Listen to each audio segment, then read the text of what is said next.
I knew something was wrong the moment I felt someone watching me.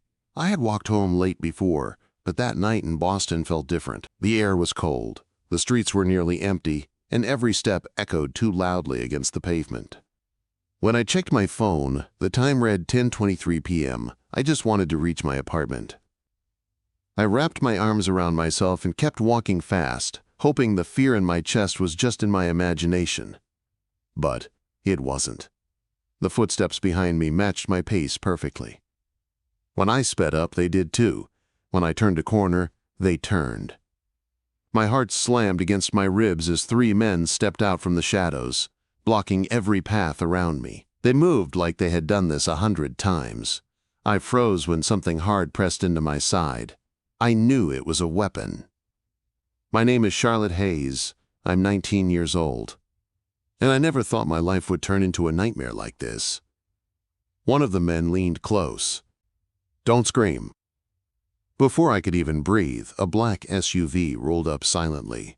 The door opened, and the men shoved me inside. A rough cloth bag went over my head as the car sped away into the night. My pulse hammered so fast I felt sick. "Please," I whispered. "My father is dead. Whatever he owed you, I don't know anything. I have nothing." They only laughed, the kind of cruel laugh that chills your blood. The ride felt endless.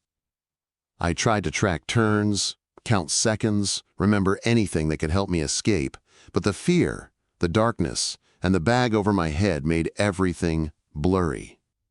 When the SUV finally stopped, they dragged me across a floor that felt like concrete. A voice spoke, colder than the air around me. "So this is Charlotte Hayes. You look just like your mother." Someone zip-tied me to a metal chair so tight I felt the plastic cutting into my skin. The man in the suit paced slowly in front of me, enjoying every second of my fear. He told me my father owed them $2 million. The words hit me like a punch to the stomach. "That's impossible," I said. "My father was a professor. He never had money." He smirked and leaned close. "You will be useful in other ways." Quote, "They left me in the warehouse, alone except for distant footsteps and the whisper of cold air through broken windows. I tried not to cry, but the terror pressed down on me until my breath came in shaky bursts. Nothing about my father made sense anymore. The man who read me poetry before bed, the man who drove an old car held together with duct tape, none of it matched what they were saying. By morning, the suit came back with a phone in his hand. "Time to make some calls. Who will pay for you?" He forced me to call people I cared about, my roommates, my advisor. My voice shook as I begged them for money they didn't have. The man watched me with cold interest, like I was nothing but a tool. Every call cut deeper than the last. I knew no ransom was coming. I knew they weren't planning to let me go. As the hours passed, I watched everything around me. Guard rotations, exits, moments their attention drifted. If I didn't help myself, no one else could. That night they moved me to a smaller office. One guard stayed by the door, more focused on his phone than on me. I worked my wrists against the zip ties until they began to loosen. Every movement hurt. Every breath felt like fire. But I wouldn't die here. I couldn't. Just when the restraint finally started to tear, chaos exploded through the warehouse. Gunfire boomed. Shouts echoed off the walls. Something large crashed, shaking the floor beneath my feet. My guard jumped up, rushing to the door with his gun drawn. I grabbed the only thing within reach, a small letter opener, and cut through the weakened tie with one desperate motion. The guard spun around just as I freed myself. His face twisted in anger. He raised his gun. The door burst open. A tall figure stood there, framed by the hallway light, moving with lethal precision. Before the guard could pull the trigger, he fell. The room went silent except for the ringing in my ears and my ragged breathing. The stranger stepped closer. "Charlotte Hayes?" he asked. I gripped the letter opener like my life depended on it. "Yes." "How do you know my name?" He removed his suit jacket and set it gently over my shoulders. The warmth, the scent of cologne and danger wrapped around me like a shield. "My name is Dominic Frost," he said as he cut away the last pieces of the zip tie. "And I've been tracking the Petro family for months."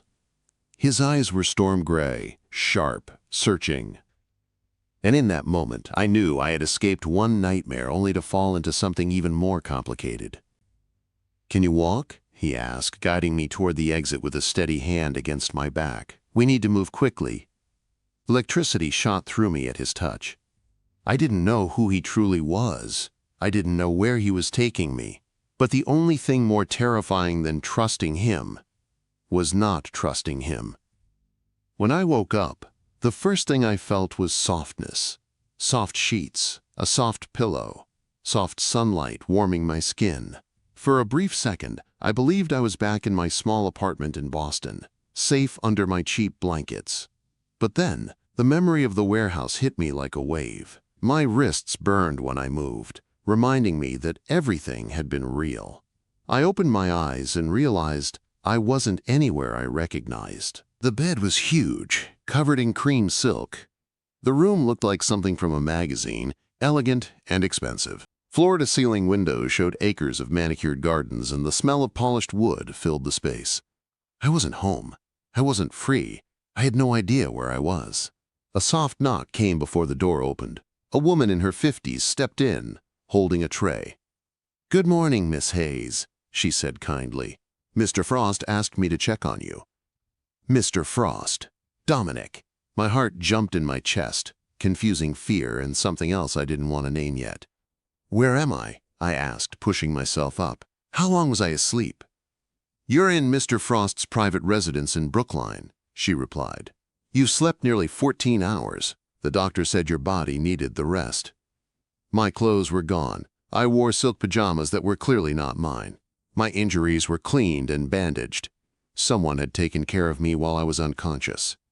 The thought made heat rise to my cheeks.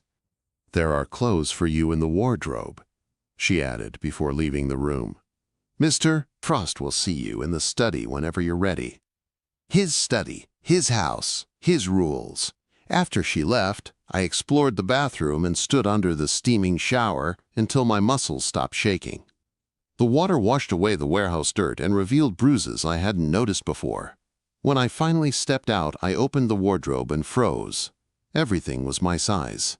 Jeans, sweaters, coats, even underwear still in packaging. Expensive brands I had only seen in stores I could never afford. But they fit me perfectly when I tried them on.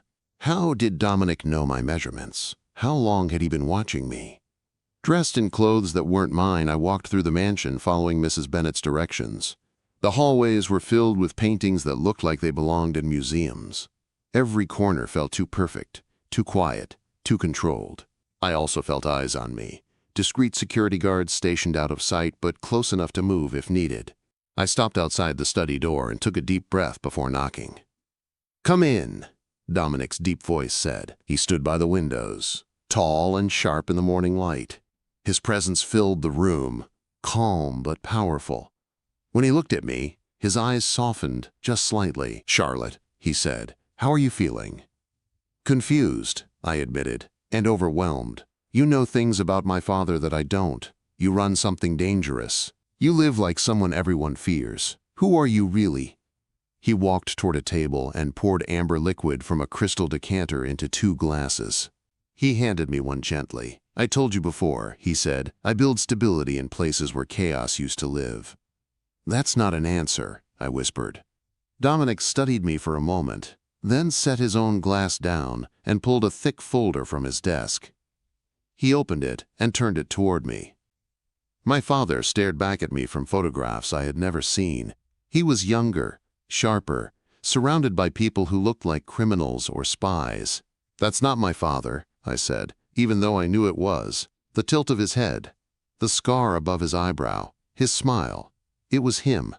Dominic spoke softly.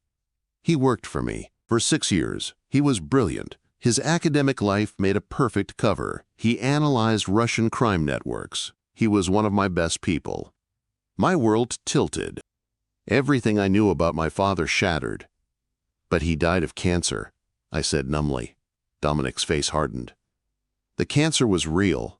The sudden acceleration wasn't. We believe the Petro family poisoned him." My breath caught in my throat. "They killed my father. They took me. They wanted to sell me like property. And now they're after me because they think I know something?" They wanted revenge, Dominic said, and then they discovered you were under my protection. That made you valuable. I hugged myself, feeling small and lost. Protecting me makes you a target. He moved closer, his presence warm and overwhelming. Charlotte, you're safe here, as long as you stay with me. Stay with you? I repeated. Am I a guest or a prisoner? Dominic's eyes held mine with an intensity that made my stomach flip. That depends on what you choose to do with the truth, he said. Because you can't go back to your old life. That part of your story is over. 3 weeks passed, in a strange blur. I lived in Dominic's world now, a world of quiet danger, silent guards, locked doors, and secrets I wasn't allowed to know. At the same time, he made sure I had everything I needed. Books, clothes, safety, and him. He didn't talk about his past, but pieces slipped through in small moments. A scar along his ribs. The sadness in his eyes when he thought I wasn't looking. The way the men in his organization snapped to attention when he entered a room. One evening, as we sat across from each other in the garden pavilion, he looked at me differently. Not as someone he rescued, not as someone he had to protect, but as something more. You're not broken, he said quietly. Most people in your position would be. I don't have a choice, I answered. My life is gone. He poured more wine for both of us. The glow of the lamp softened his features, making him look almost vulnerable. You watch me, he said, more closely than you realize. I felt heat rise in my face. You watch me too. Quote. His smile was slow, dangerous, and beautiful, and then everything changed. Why did you save me? I asked softly. Really? At first, he said, reaching across the table to touch the inside of my wrist with his fingertips. Because I owed your father, but now... His voice dropped. Now it's much more complicated. My heart hammered in my chest. Complicated how? Dominic's eyes darkened as he leaned in, close enough for me to feel the warmth of his breath. I think you already know. When he kissed me, the world fell away. The fear, the confusion, the past, all of it disappeared in the heat of that one moment. But seconds later, his phone rang. He pulled back, eyes turning cold and sharp.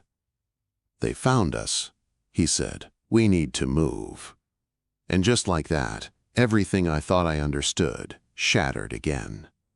The moment Dominic said they found us, the calm world I had been living in disappeared. The peaceful mansion, the quiet gardens, the illusion of safety, they all shattered like thin glass. His eyes changed instantly, turning sharp and focused, and the gentle warmth in his touch vanished as he stood from the table. Charlotte, stay close to me, he said. Everything happened fast after that. Men appeared from the shadows, fully alert, talking into earpieces. Doors slammed. Lights switched from soft gold to harsh white. The elegant home I had lived in for weeks shifted into a fortress preparing for war. Dominic, I whispered, trying to keep up as he guided me through the halls with his hand locked firmly around mine. How did they find us? I thought they believed I was dead. He didn't slow down. Someone close to me betrayed us. The words sent a chill down my spine. We reached the library, but Dominic didn't stop. He pressed a hidden panel on the wall, and a section of the bookshelf slid open, revealing a narrow passage. In here, he said, motioning for me to enter. The passage was cold, the walls made of concrete instead of polished wood. The air felt heavy as we moved deeper underground. I could still hear the muffled sounds of chaos above us, footsteps, voices, a distant explosion that made my heart race. Where are we going? I asked. To the escape tunnels. They connect to a secure garage. His tone was steady, but I could feel the tension rolling off him. What about Mrs. Bennett? Your men?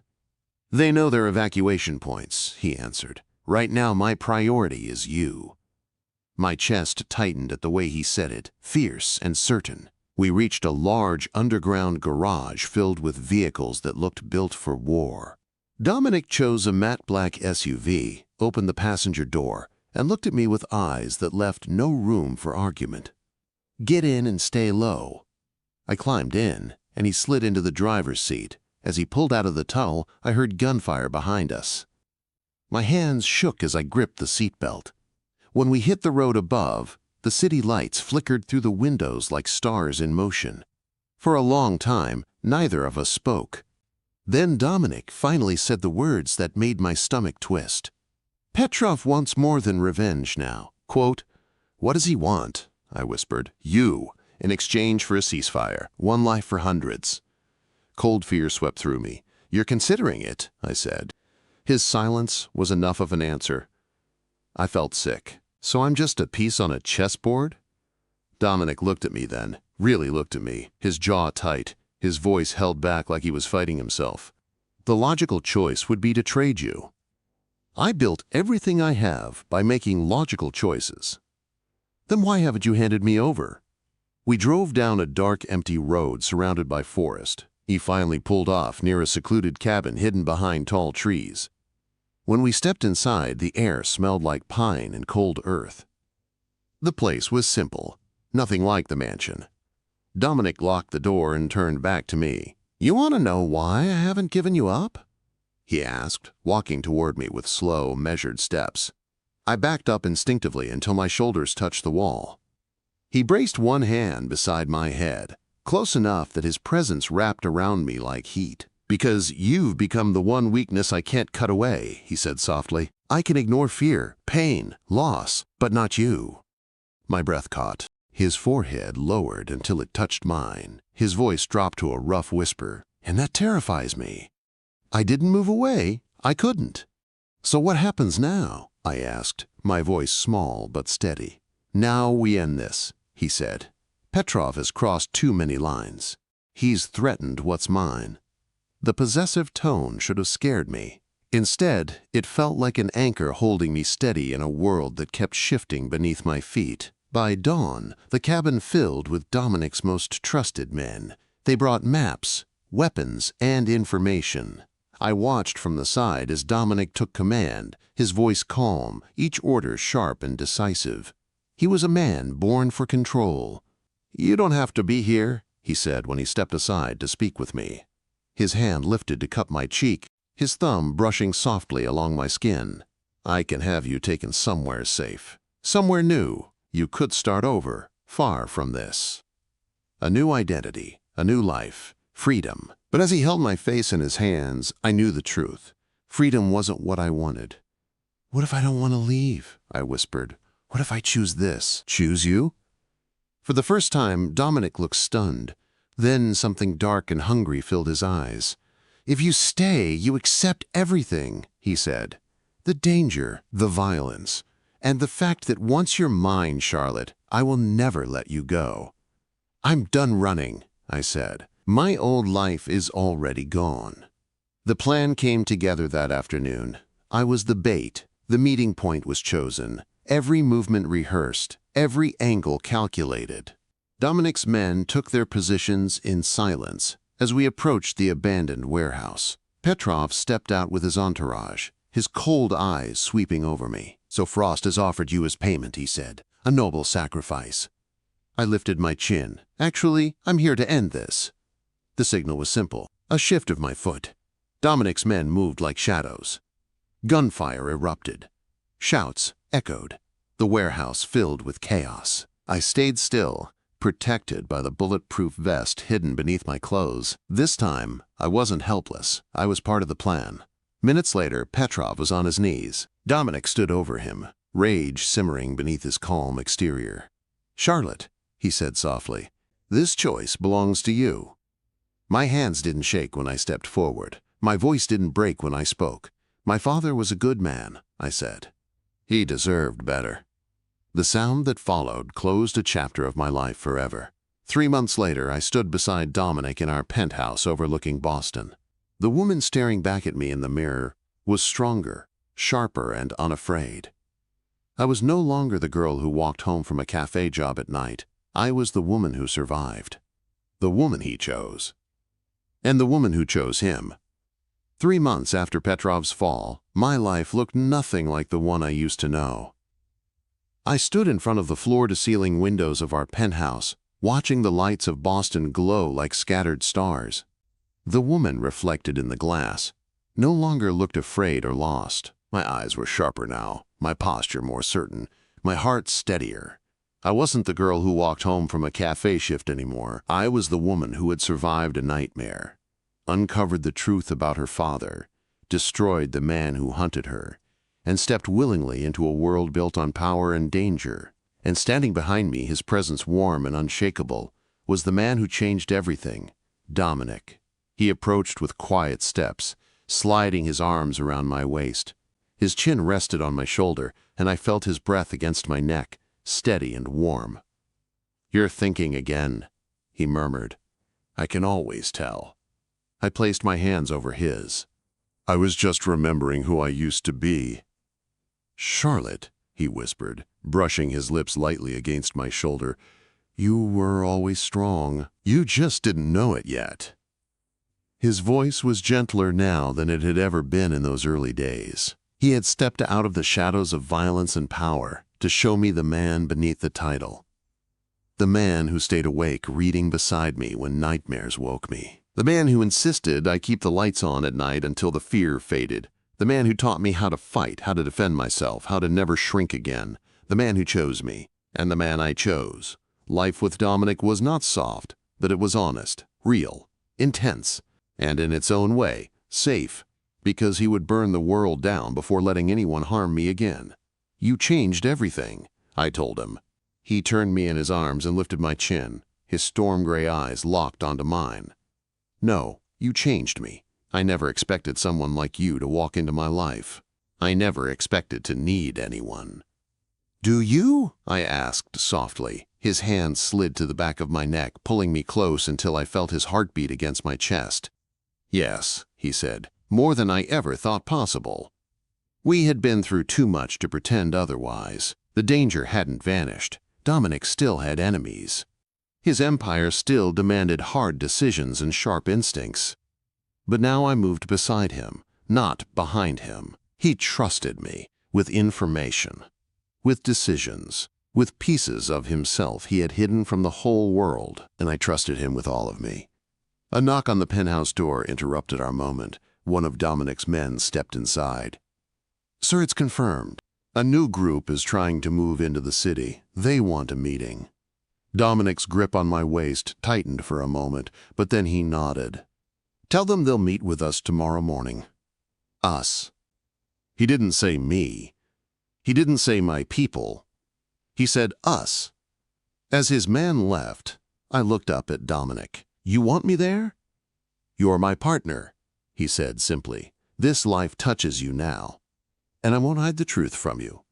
A year ago, I couldn't have imagined standing in any room with power like this, but standing beside Dominic, I wasn't afraid." "I'll stand with you," I told him. He cupped my face in both hands. "Good, because I intend to keep you with me. Permanently." My breath caught at the seriousness in his tone. "Dominic, I almost lost you once," he said.